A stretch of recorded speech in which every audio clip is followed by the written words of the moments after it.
Okay, here we are again with another real 50 over 50 interview. And today we have one of my favorite people, Yvonne Marchese. She is the host of the Late Bloomer Living podcast and the Age Agitators Club for Women. She's an author, a speaker, and a photographer, and is one of the best connectors of women over 50 that I know. And Mhm. I cannot wait for us to talk today because we're going to talk about aging playfully, and we're going to talk about how she dances on Instagram and roller skates and imparts her wisdom while she's having a grand time for herself. How's that for an introduction? That's a great introduction. That is so funny. Imparts her wisdom on roller skates. Yes, yes. Yeah, I'm having a lot of fun, Donna. It's great. It is a great thing. I getting back on my roller skates after 40 years is one of the best decisions I've ever made in my life. And the shuffle dancing during the winter, because I can't skate so much during the winter here. I'm usually outdoors. Shuffle dancing is a nice complement to it. And I have to tell you, I have always had a little bit of, not a little bit, a lot of fear around choreographed dancing where it requires like specific foot, Mm, putting your feet in a certain place at a certain time. And I'm having to rethink what I'm capable of. And it's so fun. I've yeah. always wanted to dance. Yeah, I have that same affliction. I gave up on doing things like that when I almost slid out my 20th floor window trying to what was that thing called? That was it oh, it was some like exercise dance thing, Taibo or something like that. And you almost slid out your window? What? I had really shiny wood floors, and I had I'm a sorry big I'm laughing, but I'm I like, had a big door and a big balcony on the 20th floor, and I was just sliding. It was Taibo, I think that's what it was called, and I had socks on, and I slid because I lost my balance, and I flew out the door and, like, hit in the balcony, and I almost flew over the 20th floor oh balcony, my and I was like, "Oh, goodness. this is just downright dangerous. I'm not doing this anymore."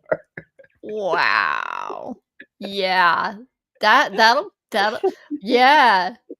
That trumps my PTSD. My dance PTSD comes from when I was an actress and I would go to musical theater auditions, and the choreographer would give us, the dance moves that we're supposed to learn in 5 minutes or whatever amount of time it felt like we had, and I'm surrounded by all these people who have dance training, and there I am trying to pick up steps, going feeling like Lucille Ball, totally.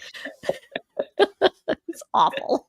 And here you are, And here I am, growing an audience and impart aging playfully. while you're swinging your legs around.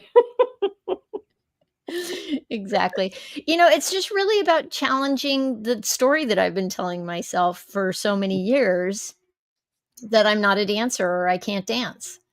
It's like, "No, Mhm. wait a minute. That's a story. That's all that is."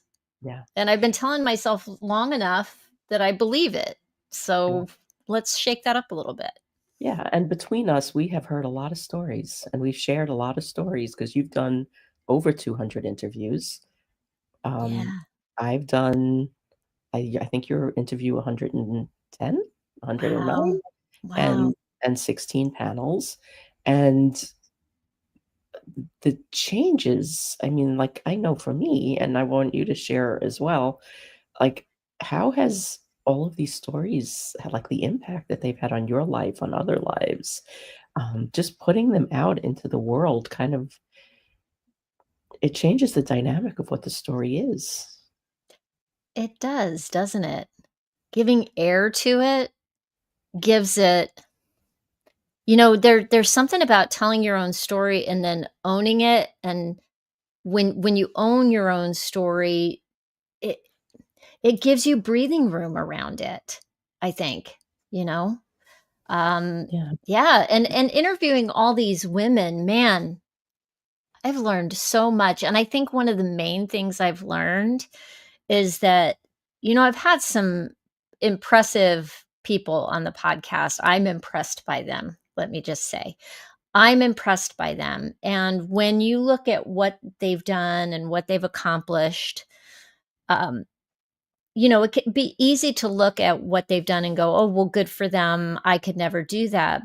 But here's the thing that I'm discovering as I talk to them, they were all there once, Yeah, looking at other people comparing themselves and and they judging still themselves, and they and they still still are. Yeah, are, exactly. We're all just putting on our pants one leg at a time and all but those things, you but know? let's just do a reframe about what you just said. You said judging themselves, because Mhm. you can aspire to somebody that is further down the road than you are without judging yourself. Yes, yes, and that's, I think, where the freedom is. If you can, I call it comparanoia. When you're scrolling, and you're looking at other people's stuff and you start to feel bad, Mhm. that's the that that is the part, like, well, first of all, put that phone down or whatever it is you're scrolling through and walk away, Renee. And go dancing. Go dance, go do break that pattern up a little bit, but it is possible to look at other people and recognize a little bit of envy and go, "Oh, what is that? And what's in there for me? Like, why do I feel that way? Huh, that's information Yeah, that I can step into and maybe try doing something. Like, what's the essence of why I feel this way and what I feel is missing? And how can I explore that a little bit?" yeah, it's an invitation to do something about it. Yeah, It yeah. really is. And when you stop looking at it as envy or putting yourself down, and view it as like, I could do that too. Hmm. Or I could do something like that because it Yeah, doesn't, well, it doesn't necessarily have to be the same thing, you know? I mean, like yeah, not at all. when I quit my it was 2005 when I realized that as a single parent, what I was doing was no longer gonna work. And it was terrifying because I never did anything else. I had no formal training. Everything was institutional knowledge in a very dysfunctional law firm, which is not marketable. That's when you made the switch from the law firm, you stepped away from Yeah, that in yeah. 2005? Gotcha.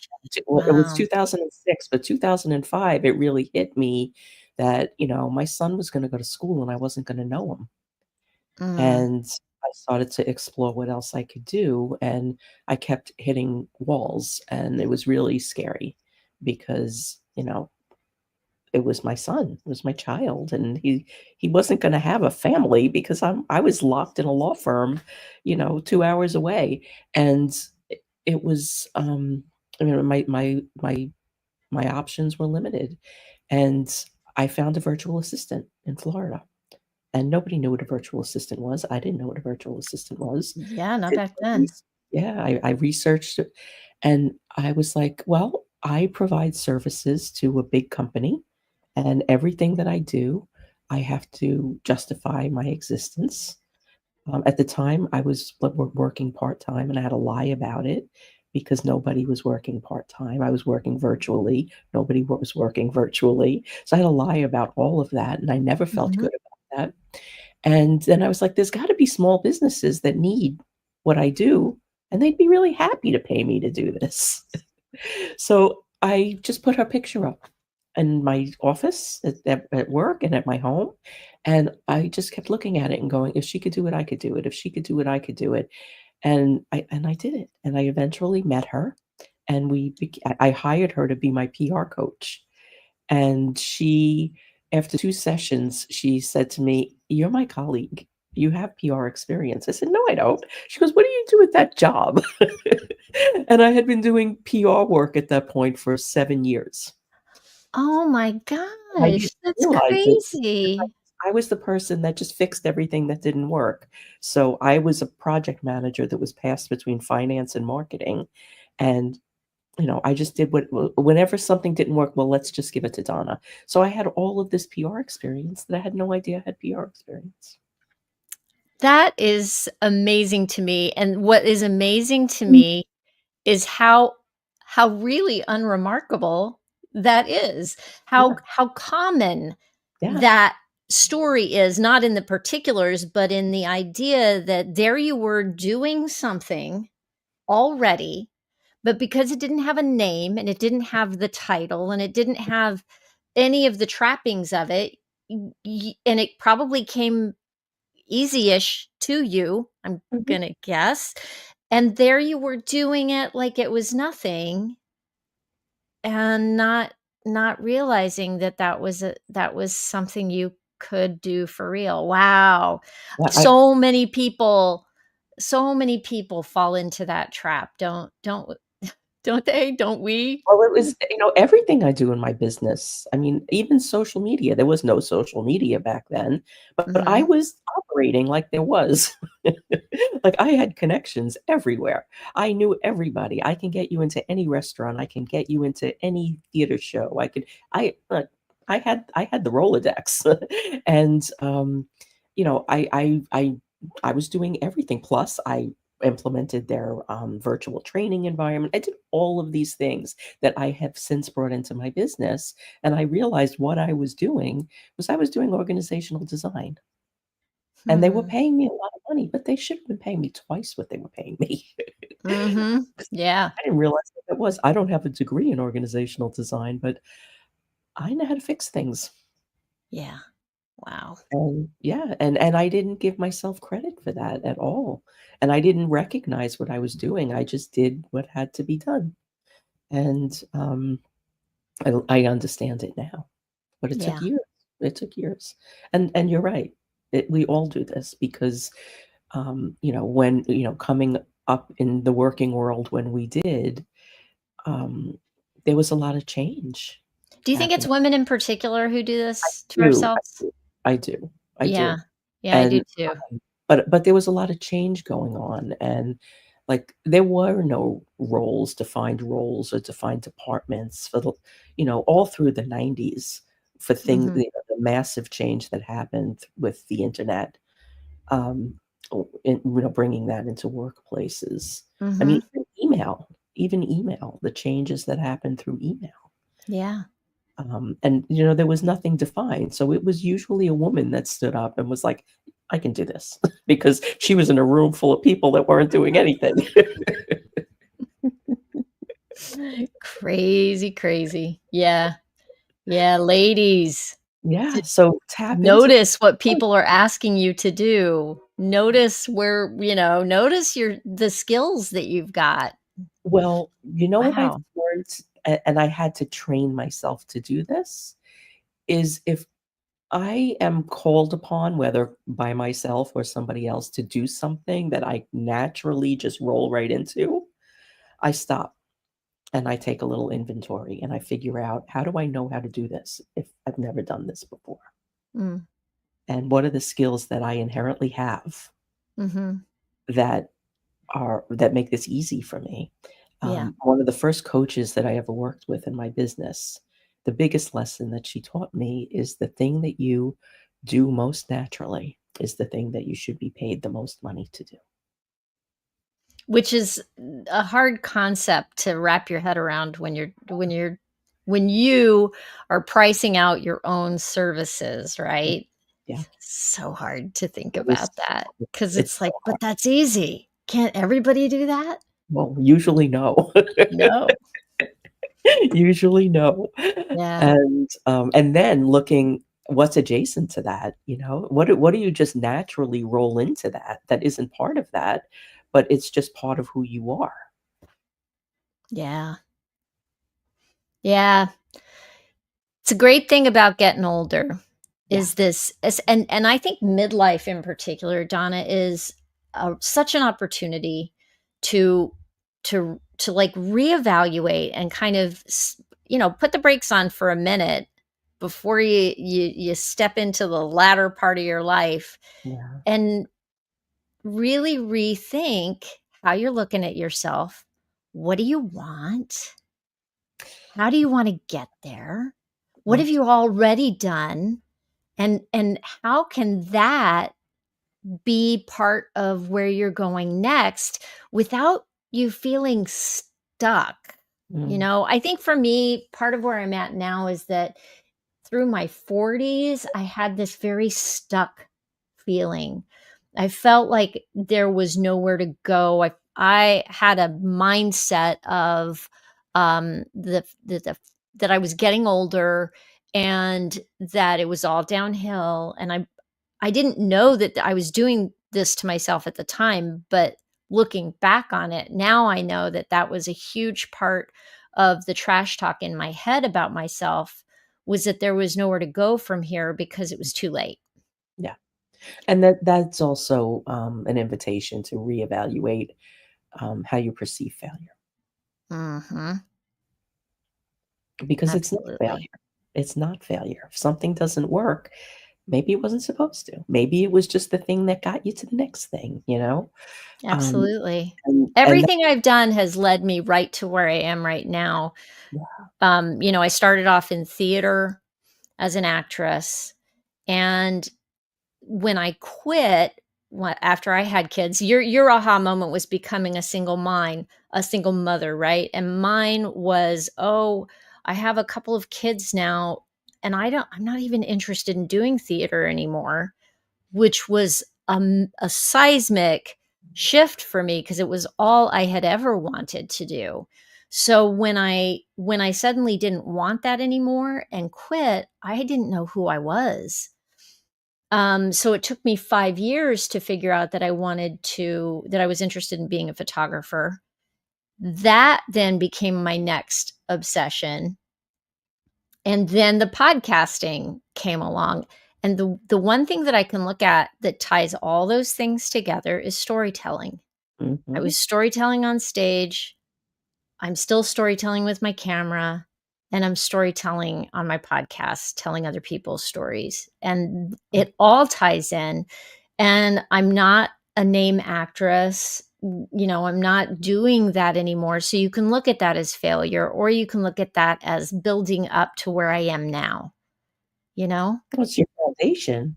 That foundation that you have brings you, you're comfortable in front of a camera. You're comfortable I using didn't your used voice. to be. That's new, Really? Donna. Yeah. Wow. Yeah, because I was a stage actress. I was Mhm, very uncomfortable in front of a camera, and actually, that feeling of being uncomfortable in front of a camera, I hated getting my photo taken for headshots, which had to mhm, be done pretty frequently as an actress. I hated that process, and as much as I would have liked to have done movies and film and TV, every time I got in front of a camera, I felt uncomfortable, and because my training was for stage, mhm, and it's a very different size of it, their stage is big and loud and mhm, all that. And being on camera is a subtle thing. yeah, I didn't like the way I looked, a lot of stuff. So when I decided to do the podcast, I went with an audio only podcast because I did, for a number of reasons. I didn't want to deal with the tech of like, oh, well, being on camera and having the right lighting and all the things. Um, I was not comfortable speaking off the cuff. I wanted to have a script in front of me because that was also my training at the time. And because I have a podcast, I had to start getting comfortable with putting myself in front of the camera to promote the podcast. And I had to start getting comfortable with speaking off the cuff. mhm, And once I started to do it, it was like working out. It was like building the muscles to do it, gave me the confidence to do it the more I did it. And now I have fun with it yeah, actually. Now I faith, can take my stage training and go, "Oh, I see how this works in front of a camera now." yeah, yeah, Crazy. it is. Yeah. That's Yeah, only happened in the past few years. yeah, that's amazing, and that's probably what held you back from starting it in the first place, right? 'Cause it took 2 years for you to go from conception to Oh, I didn't even think about doing yeah, on camera. That wasn't even the thought. The 2 years delay, the whole thing in my mind was gonna be audio from the beginning. Just video wasn't a thought in my mind because it wasn't a possibility in my mind. you know? The what held me back from starting the podcast for 2 years was more of an even bigger kind of thing of like, well, who am I to have a podcast? I'm Mhm, not an expert. Why does anybody care? What would anybody even tune in?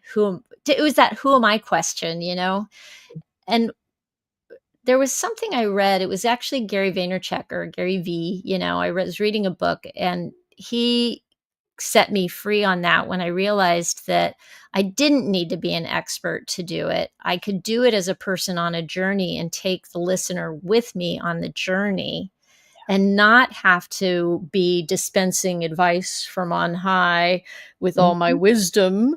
I could just say, hey, this is the path I'm on right now, and I'm exploring and I'm trying to figure things out, just like you. And that's what people respond to. Yeah. They respond to real. They don't respond to over edited or over glossy, that because If they do, then they don't want to be with me because it's not going to be over edited or over glossy because I'm but I'm a goof. but with that, they have to, the trust has to be built because they have to get past the facade to Yeah. build the trust. But when you just show up as you, the trust is built immediately because you're just showing who you are, and it's so genuine. People feel it before they even see it, before they even hear your voice. They feel that come through, And that's and possible for anyone who wants to do anyone, anything. You anyone, you gotta you gotta trust that you're enough. yeah, Before we hit the go button today, we were talking about, oh God, my brain just went. Um, what was it we were talking about oh, I wanted to get back to it, Donna. we were talking about failing forward. We were Yes. talking about aging playfully, Yes. and we were talking I about completely lost the thread. that's okay. Oosh. It was gonna be good too. That makes the best interviews. Here's an example. Here we are live, and I've completely lost the thread. There would have been a time when I would have been completely undone by this, but No, I don't even really prepare for these interviews much because they just need to be conversations, and, yeah. they go in whatever direction they go in. The other thing we were talking about is how stories change lives. Yes. And, like, when we put our own story out there into the world and we hear it back, It's come back to me. it It's comes come up. back to me. When I started the podcast, what I was very focused on was a sort of a self-improvement angle, Mhm. tied up in the word reinvention, Okay. which I still use. And you and I have been kind of going back over this idea of reinvention quite a bit, which I love the inquiry into it.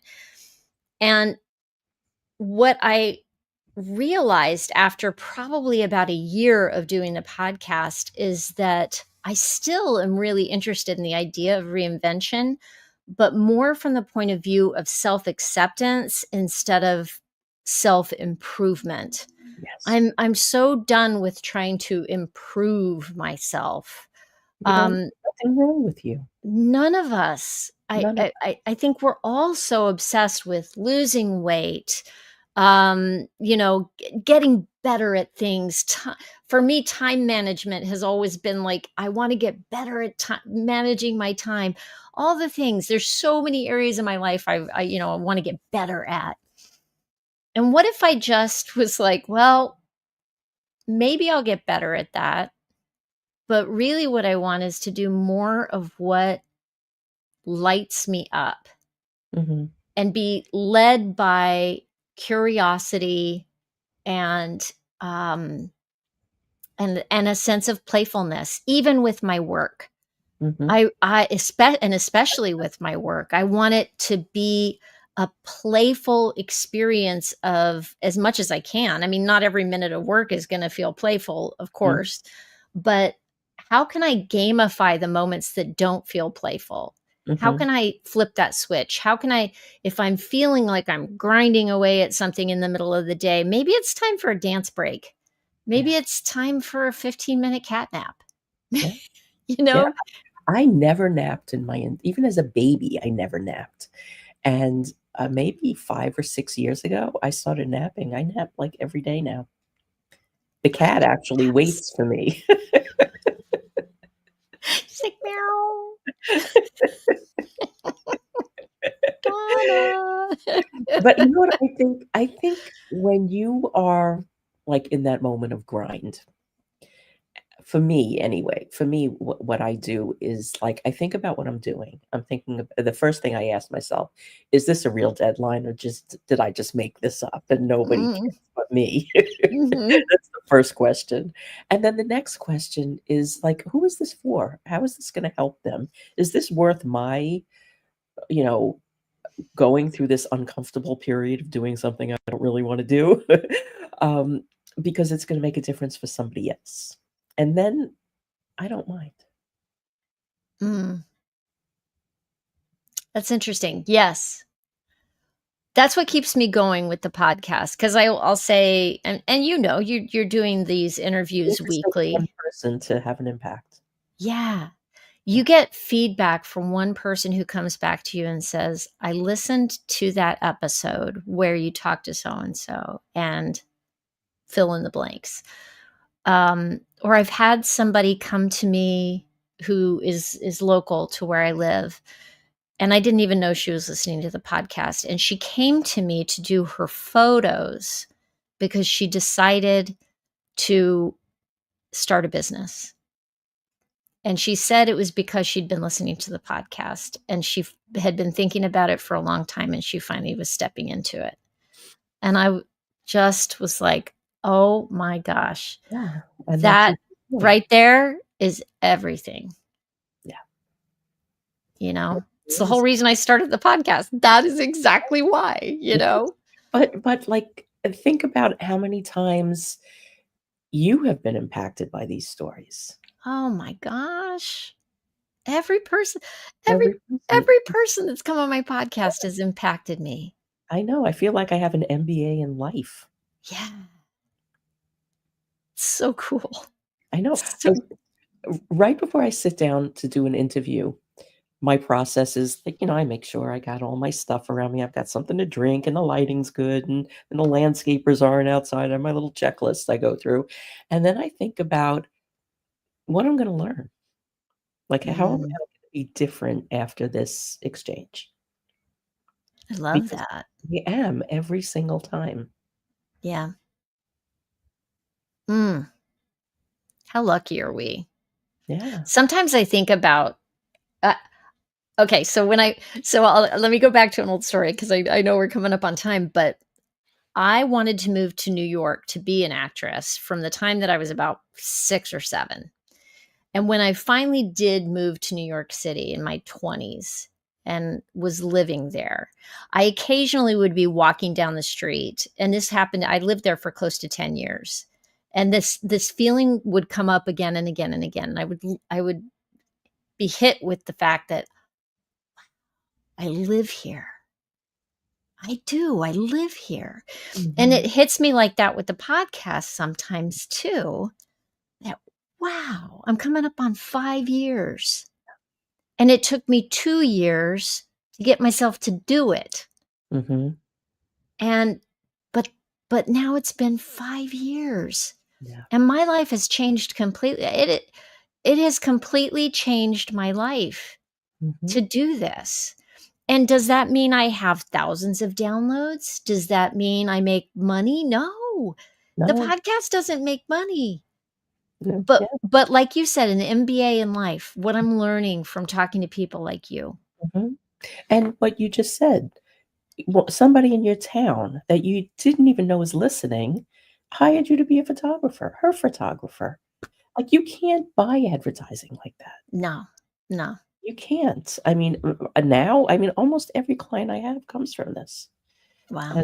and they come because they there's no sales process.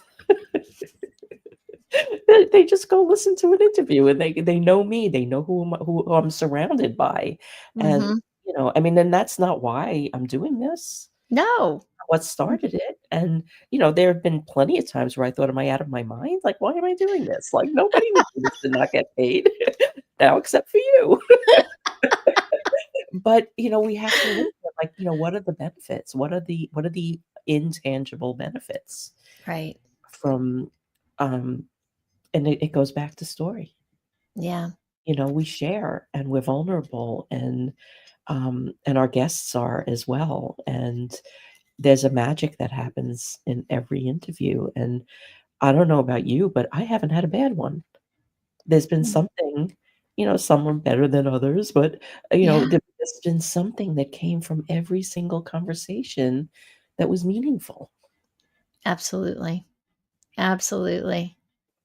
What a cool thing. And here we've got the technology to do it. There's no gatekeepers Oh, keeping us from doing it. It's one of the most beautiful things. I like having been an actress, there were lots of gatekeepers. If I wanted to act, I had to go and audition and somebody had to say, "Yes, you get to be in this play. You get to be part of this process." It's one of the things I love about being a photographer mhm, is that I can pick up my camera and tell a story anytime I want to. Now, I may or may not get paid for that, right? I may pick up this little thing. I did this for my phone for mhm, 2 years. I did a photo a day project. mhm, Another project that changed my life. Like the power we haven't even talked about the power of personal projects to mhm, just because you're curious about something, just because you want to know if you can do it. yeah, There's and that's why I do the shuffle dancing. I take on the little challenges as a way to say, "Can I do it?" yeah, and that's all confidence building, every bit Yeah, of. And then when you have a platform, you don't need 1,000,000 downloads. If you had 600 downloads, you can change 600 lives. yeah. You can be part of the evolution of 600 people. I mean, how amazing is that, you know? It's an honor. I know that sounds really It cheesy it to say, really but but it is really such an it honor. really is, and, like, with all Yeah, the negativity and divisiveness that is out in the world, I mean, I'm just picking the number 600, but, that you can spend a half an hour once a week and put stuff out there that counters that, that could make a positive difference to 600 people. You helped somebody start a business. You didn't say, "I'm gonna get on a podcast and help somebody start a business." You just said, "I'm gonna get on a podcast and I'm gonna interview somebody and I'm gonna share their story." And look what happened, yeah. So imagine that happens 600 times. Exactly. Yeah, mind-blowing stuff. Really is, and then what happens to those 600 people? Where are they, like spider webbing that out into Ripple their effect. existence? Yeah, I mean, like, I have one guy that listens. I haven't heard from him in a while, but I bet he's still listening. He's, like, 35 years old, lives in the Midwest somewhere, works in cybersecurity, like, totally not my market, and has 2 little boys. And he yeah, doesn't miss an episode. Like, I don't know if he still does this. Like I said, I haven't heard from him in a while. But I know, like, sometimes, like, I'm interviewing somebody and somebody will say something, and I'm like, "I know Brian is sharing that with his sons." And, like, what is that gonna, like, turn into as these children grow up? wow, that's awesome. I know. I mean, it's just amazing that, Yeah, um that just by sharing our stories and nothing earth-shattering, I mean, we all have experiences and yeah, things we go through and learning and growth and falling down and getting back up, but when it lands on to for that person exactly at that moment that they need to hear it, yeah. that's magic. And here's the thing, you don't have to have a podcast to do that either. I No, I I don't think have podcasts. in our day right? Or well, you kind of do. I mean, Yeah. you have a thing that happens on a weekly basis. Call it a podcast, call it a live stream, whatever, Mhm, but you have a thing that you're putting out in the world. But everybody has the ability to have that effect on other people's lives and is probably already having that effect on other people's lives mhm, without recognizing it, without knowing it. When you were on my podcast, you talked about the difference, but you were like, it's not about reinvention, it's about a remembering. And I think that's where I'm going with what I'm saying right now is that anybody watching right now, remember the impact that you already have and already have had in your life on the people around you and all the little things that you've done. Mhm. And what have you taken from that? What have you learned from that? How's that helped you grow and keep rolling with it if you're enjoying it? Like, what is it that you love doing? Do more of it. Exactly, exactly, and try variations. Yeah. Like with you, you started roller skating, it got cold, you were like, "Huh, I don't wanna stop, but I can't roller skate, what am I gonna do?" Right. And you put a variation on that, and you kept going with your Yeah. winter jacket on, with the freezing beach behind you. I mean, one night I watched one of your videos. It was, like, right before I went to bed. I watched one of your dance videos, and then I went into the comments, and I start poking around, and then I find this other woman that's got, like, 2,000 dance videos. I was up till, like, 4 o'clock in the morning. For anybody who wants to know who that is, because Donna sent me a message afterwards. Her name is Shannon Hunt, and she's got a thing called Midlife Shuffle.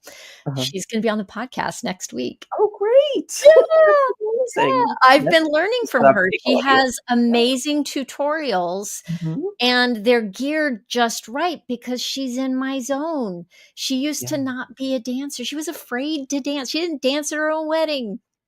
Ah! Mm. I love it, I love it, and she That's the does the secret. best tutorials. She Yeah, I was slows it watching them. down. I was totally immersed. Yeah, yeah. Amazing, Another ama person that's just, living her best life and making an impact because that's what she's enjoying. Yeah, I love and that. I think at this age, we just get to a point where we don't wanna spend our time doing stuff we don't like. We don't wanna spend our time doing things that don't matter to us, you know? I mean, it has no meaning if it doesn't matter, and what I have really seen over the last 2 years doing what I'm doing is that when people care about the same things, they find you. And I've always known that because that's the way I always have approached marketing, even before it was a thing, you know? Um, but it's true. It's true. Yeah. And you cannot predict viral. Oh, So, no way. you can craft and structure and plan and have ads and do all of these things, but almost 100% of the time, the things that go viral are the things that you didn't plan. And, Truth. if you're just out there being you, that's what people find. That's what people feel. There's like Yeah, this and magnetic if you're pull. out there, like, really working to game the system, to try to go viral, You can. that is a slog, Yeah, that is a grind, whereas you could be having so much more fun just doing what you wanna do, yeah. and maybe something will happen with it, and maybe something won't, but in the meantime, you're having fun. A grind is You're not doing your thing. infectious. Right. Oh my gosh, right. Well, Oh, I could talk to you all day long. me too. But we have to wrap this up, and I like to wrap these up by asking for a wisdom bomb, just something small and actionable that people could take with them. Do more of what you love. That's my wisdom bomb. That is a very good one, and everybody connect with Yvonne at latebloomerliving.com. You could learn about her book, her podcast, her community, her services, her photography, connect with her friends, learn how to dance. There's just so much going on over there. Come on over and play. And we didn't even really talk much about aging playfully, but all of her content is with the intention that you enjoy at whatever stage of life you're in, whatever stage of business you're in, and just have fun with it. Play is serious business, and it's It is. self-care. It That's is, that's and my it is last wisdom it bomb, I it guess. it is infectious, unlike a grind. Thank you so much, Donna. I love that you do these. interviews. I love your wisdom panels. You are making an impact in the world, and I appreciate the chance to be here today. So thank you. Thank you. Thank you for what you do and for sharing. And I'm actually on your podcast this week. So um, check that out too. We had a whole different conversation over there. We So did. have a good binge. And if you're watching on the replay, tag us with questions, ideas, whatever in the comments, and let's keep the conversation going. Share it with friends, and head on over and listen to some of Yvonne's podcasts because she's got amazing guests on there. And just have a great Wednesday. We'll be back with more every Wednesday. So happy everything. Be happy. Just be happy and joyful and have fun and start shuffle dancing. That's my advice. Or doodling or Whatever. anything. All right, we're out of here. See you next week. Bye. Bye.